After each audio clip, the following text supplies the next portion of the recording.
Hey everyone, and welcome to this explainer. If you're building up your library of definitive piercing guides, you'll definitely want to bookmark this one. Today, we're diving straight into the exact science and the actual timelines of when you can safely ditch that plain, functional starter jewelry.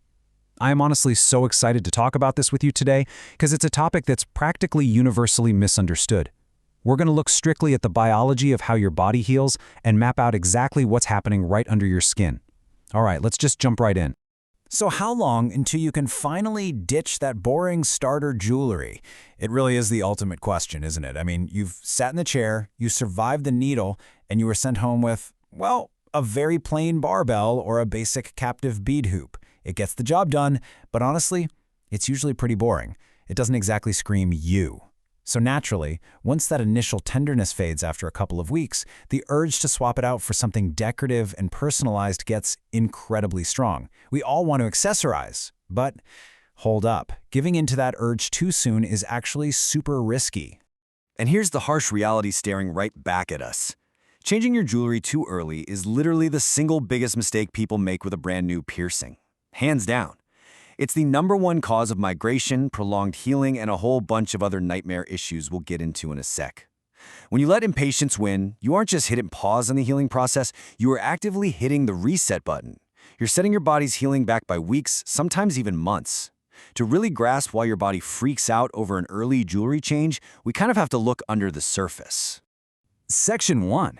Inside the healing channel. Let's talk about the biological reality of what's happening with a fresh piercing. Okay, so we need to talk about a really crucial term here, the fistula.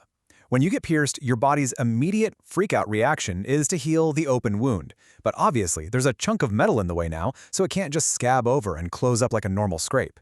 Instead, it works overtime to build a brand new little tunnel of skin right around the jewelry. That tunnel is your fistula.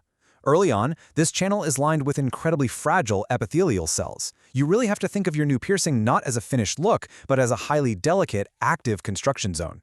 The walls of this tunnel are basically paper thin and so easy to completely wreck. But here's the kicker. Not all construction zones are created equal, and that brings us to the word avascular. This is absolutely vital if we're talking about cartilage piercings, like a helix or a tragus. Avascular basically just means the tissue lacks a direct blood supply. Without blood vessels running straight through it, nutrients and immune cells have to arrive very slowly through a process called diffusion from the surrounding tissues. It's kind of like trying to get a package delivered to the middle of nowhere. It severely slows down the healing. Your body is trying its absolute best to build that fragile fistula tunnel, but it's dealing with massive supply chain issues. This is exactly why cartilage is so notorious for taking practically forever to heal. Section 2. Risks of early swapping. Now let's get into the actual high stakes of trying to play interior decorator at home. This is basically a literal timeline of panic. Channel collapse. Step 1. You confidently take out that starter jewelry in your bathroom mirror. Step 2 happens almost immediately. Because that fistula isn't fully mature and stable yet, taking away the physical support of the jewelry causes the unhealed channel to literally collapse and seal shut. We're talking sometimes in a matter of mere minutes. Then comes step 3. You're locked out. You're scrambling to get the new jewelry in, you can't find the hole, it hurts, and bam, the piercing has sealed up before you can even get yourself to a professional piercer to save it. You've lost the piercing entirely. But, okay, let's say you do manage to force the new jewelry through. Well, you're still triggering a super predictable cascade of awful problems. First up, mechanical trauma. By dragging a new piece of metal through that delicate tunnel, especially if it's a different thickness or has those microscopic jagged threads, you are literally scraping away all that fragile granulation tissue we just talked about. You are tearing the channel lining. Second, you're introducing surface bacteria. Your starter jewelry was perfectly sterilized in an autoclave. That cute ring you bought at the mall or online absolutely is not. You're basically seeding bacteria straight into an open wound. And finally, the most common consequence. Irritation bumps, also known as hypertrophic scars. Your body walls off the angry, disrupted tissue, leaving you with a stubborn, highly visible bump that takes weeks to go away and, frankly, makes the piercing look way worse than the starter jewelry ever did. Section 3, your ultimate healing timeline. Let's look at the definitive professional consensus straight from the pros. Just think about the massive contrast in healing times here. On one hand, we have the soft tissue of the earlobe, which needs a minimum wait time of about 6 to 8 weeks before a first jewelry change. It's blazing fast, mostly because it's super rich in blood flow. But then you look at cartilage and navel piercings, and those require a grueling 24 to 36 weeks. Yeah, that's 6 to 9 months before you should even think about swapping the jewelry yourself. This huge disparity perfectly highlights why you can absolutely never treat a cartilage piercing the same way you treat a standard earlobe piercing. They are just fundamentally different beasts. So let's break this down a bit further, starting with our faster healing piercings, the ones that pass through mucosal or soft tissue. The tongue heals remarkably quickly, with a minimum wait of just 4 to 6 weeks. Though a quick heads up, you absolutely must wait for all the swelling to fully subside first. The septum is another fast one, usually 6 to 8 weeks. What's actually really cool about the septum is that a properly placed piercing goes right through the sweet spot, which is this thin little patch of mucosal tissue and completely misses the hard cartilage. That's exactly why it heals so efficiently. Earlobes match that 6 to 8 week timeline too. And genital piercings, while they vary a ton by anatomy, generally fall right into that fast-healing 4 to 8 week bracket. But remember guys, these are the minimums before a safe change. Being fully mature is still months out. Now for the slow healers. This is where you need some serious Zen-level patience. Eyebrows take 3 to 4 months minimum. Since it's a surface piercing, your body is highly prone to just rejecting it entirely if you disrupt it early.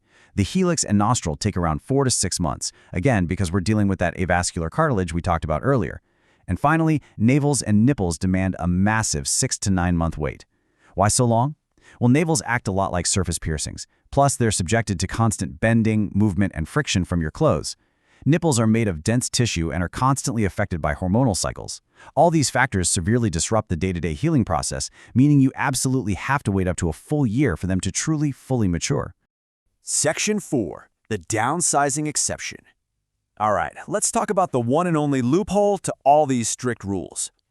We need to make a really clear distinction here between an aesthetic change and a therapeutic downsize. An aesthetic change is exactly what we've been warning against. That's you, in your bathroom, swapping your jewelry purely for style points using unsterilized retail jewelry. Huge risk. On the flip side, we have a therapeutic downsize. This is a mandatory, health-focused procedure performed exclusively by a professional piercer. They'll carefully swap out your initial long bar for a shorter one made of the exact same sterile gauge and material specifically to actively help you heal. And here's exactly why that professional downsize is an absolute necessity. When you first get pierced, your piercer deliberately uses starter jewelry that's way longer than your anatomy actually needs. They do this to give your body room for the inevitable initial swelling. But usually after about 2 to 8 weeks, depending on the piercing, that swelling drops dramatically. Suddenly you have all this extra bar length just sticking out. And let me tell you, that extra length quickly transitions from being a helpful buffer to a massive liability. It catches on your shirts, snags on hairbrushes, and shifts back and forth constantly. All that excessive movement mechanically irritates that super fragile fistula we talked about earlier. So going back to your piercer to downsize to a snugger fit is literally the only valid reason your jewelry should be changed during the primary healing window. Which brings us to our final thought for this explainer. Just think about all the wild biology we've covered today. Think about that paper-thin fistula, the ridiculously slow diffusion of nutrients in your cartilage, the very real risk of channel collapse, and the honestly ugly reality of hypertrophic scars. I want to challenge you directly. Is the momentary thrill of snapping a quick selfie with a new piece of jewelry really worth risking the permanent biology of a completely botched healing process? Patience isn't just a virtue when it comes to piercing aftercare. It is a hard biological requirement. Respect your body's timeline, trust your professional piercer when it's time to downsize, and just let your body do the incredible work it knows how to do. Thank you so much for hanging out with me for this explainer. Now go leave that starter jewelry alone.